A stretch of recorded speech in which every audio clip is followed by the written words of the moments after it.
हम में से 95% लोग अपने बचपन से बेहतर जिंदगी गुजार रहे हैं। आप अपने दिल पर हाथ रखकर बताएं कि क्या आप अपने वालिद से बेहतर जिंदगी नहीं गुजार रहे। मेरा ख्याल है हर शख्स हाँ में सर हिलाएगा। आप किसी रोज अपने बचपन और अपने बच्चों के बचपन का मुआवजा भी कर लें, आपको दोनों में जमीन आसमान का फर्क मिलेगा। आपके घर में बचपन में एक पंखा होता था और पूरा खानदान पंखा इधर करना की आवाजें लगाता था। सारा घर 1 रुपए की बर्फ खरीद कर लाता था। लोग दूसरों के घरों से बर्फ मांगते थे। हमसायों से सालन मांगना, शादी ब्याह के लिए कपड़े और जूते उधार लेना भी आम था। बच्चे पुरानी किताबें पढ़कर इम्तिहान देते थे। लोगों ने बाहर और घर के लिए जूते और कपड़े अलग रखे होते थे। दस्तरखान पर दूसरा सालन अय्याशी के ज़िम्रे में आता था। स्वीट डिश में भी सिर्फ मीठे चावल और खीर बनती थी। मुर्गी सिर्फ बीमारी की हालत में पकाई जाती थी और बीमार बेचारे को इसका शोरबा मिलता था। पूरे मोहल्ले में एक फोन होता था और सब लोगों ने अपने रिश्तेदारों को वही नंबर दे रखा होता था। टेलीविजन भी इज्तिमाई दुआ की तरह देखा जाता था। बच्चों को नए कपड़े और नए जूते सिर्फ ईद पर मिलते थे। साइकिल खुशहाली की अलामत था और मोटरसाइकिल के मालिक को अमीर समझा जाता था। गाड़ी सिर्फ किराए पर ली जाती थी।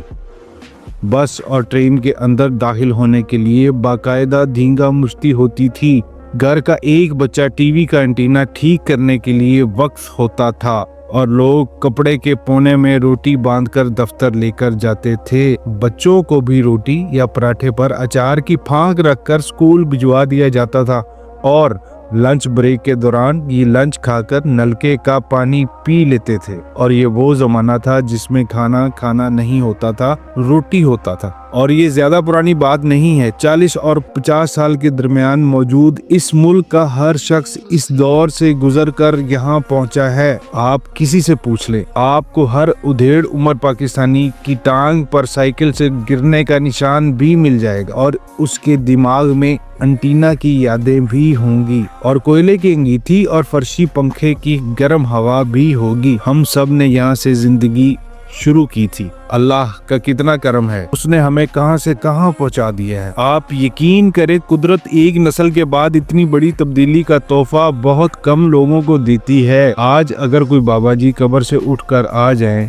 तो उन्हें बिजली, ट्रेन और गाड़ियों के अलावा यूरोप के लाइफस्टाइल में ज्यादा फर्क नहीं मिलेगा। जबकि हम अगर सिर्फ 30 साल पीछे चले जाएं तो हम किसी और ही दुनिया में जा गिरेंगे। लेकिन सवाल यह है कि इतनी तरक्की, इतनी खुशहाली और लाइफस्टाइल में इतनी बड़ी तब्दीली के बावजूद हम लोग खुश क्यों नहीं हैं? मैं जब भी अपने आप से ये सवाल करता हूँ तो मेरे जहन में सिर्फ एक ही जवाब आता है, नाशुक्री। हमारी जिंदगी में बुनियादी तौर पर शुक्र की कमी है। हम नाशुक्रे हैं। आपने बेसुकूनी का नाम तो सुना होगा। ये सिर्फ एक लफ्ज नहीं, ये एक खौफनाक नफ्सियाती बीमारी है और इस बीमारी में मुब्तला लोग तस्कीन की नेमत से महरूम हो जाते हैं। आपने अक्सर देखा होगा, लोग पानी पीते हैं लेकिन पानी पीने के बावजूद उनकी प्यास नहीं बुझती। कुछ लोग हर वक्त भूखे भी होते हैं और खा कर बेहोश हो जाते हैं लेकिन उनकी भूख खत्म नहीं होती।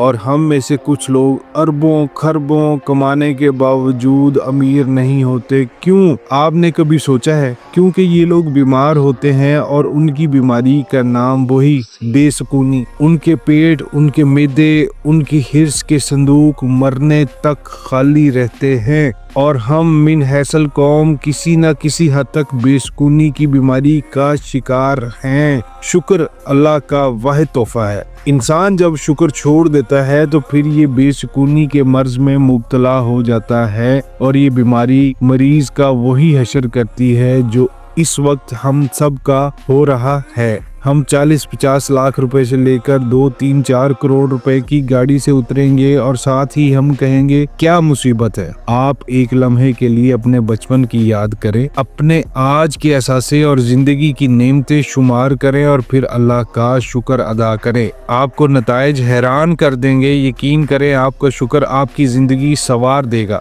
ورنہ آپ کتنے ہی اچھے یا برے کیوں نہ ہو جائیں، آپ ایک ادھوری، غیر مطمئن اور تسکین سے محروم زندگی گزار کر دنیا سے رخصت ہو جائیں گے۔ شکریہ۔